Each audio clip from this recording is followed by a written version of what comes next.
Class മുറികളിലെ പരമ്പരാഗതമായ ഇരിപ്പിട രീതി മാറ്റുന്നതിനെക്കുറിച്ച് വിദ്യാഭ്യാസ മന്ത്രി പറയുമ്പോൾ 10 വർഷം മുൻപ് ഈ രീതി നടപ്പാക്കിയ ഒരു സ്കൂളുണ്ട്.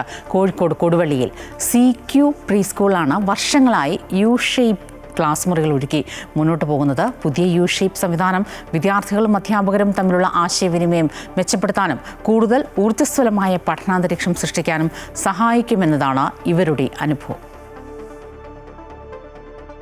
ബാക്ക് ബെഞ്ച് എന്ന പഴയ സങ്കല്പത്തെ പുതുക്കി പണിയണമെന്നാണ് വിദ്യാഭ്യാസ മന്ത്രി പറയുന്നത്. യു-ഷേപ്പിലുള്ള വിദ്യാഭ്യാസ മന്ത്രിയുടെ കാഴ്ചപ്പാടിലുള്ള ക്ലാസ് മുറിയാണിത്. നമുക്ക് ഈ ക്ലാസ് മുറിയെയും ഒപ്പം ഈ സ്കൂളിനെയും ഒന്ന് പരിചയപ്പെടാം.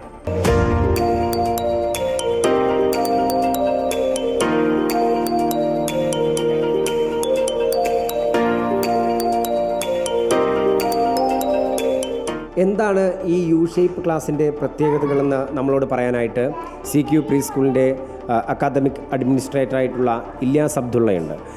എന്താണ്, എത്ര വർഷമായിട്ട് ഇങ്ങനെ ഈ ക്ലാസ് ഉണ്ട്?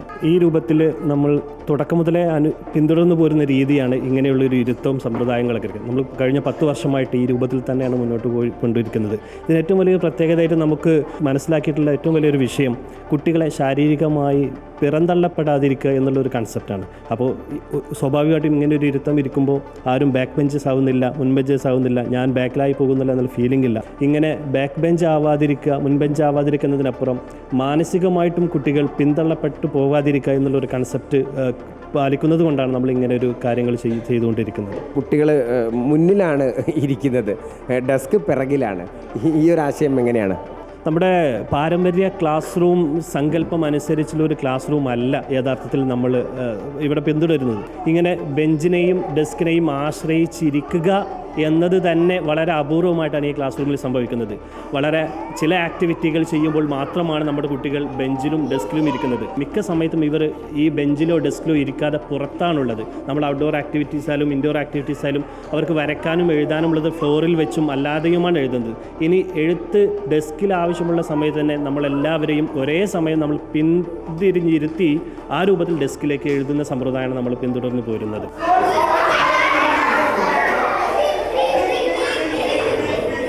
ഓരോ വർഷവും കുട്ടികളുടെ മാനസിക ആരോഗ്യ പ്രശ്നങ്ങളും ഒക്കെ തന്നെ മാറുന്നുണ്ട്. അതിനകത്ത് പുതിയ പഠനങ്ങൾ നടക്കുന്നുണ്ട്.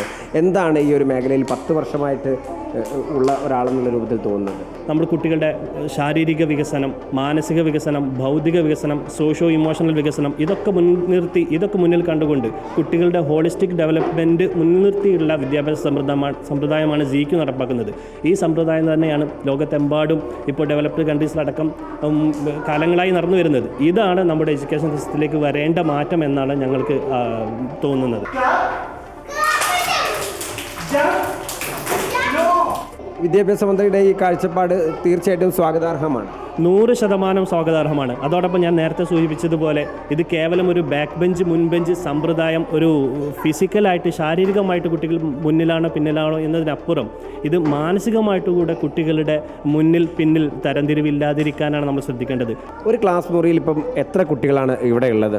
CQ സമ്പ്രദായം അനുസരിച്ച് നമുക്ക് 27 കുട്ടികളാണ് ഒരു ക്ലാസ് റൂമിൽ നമുക്ക് മാക്സിമം നമ്മുടെ സ്ട്രെങ്ത്ത്.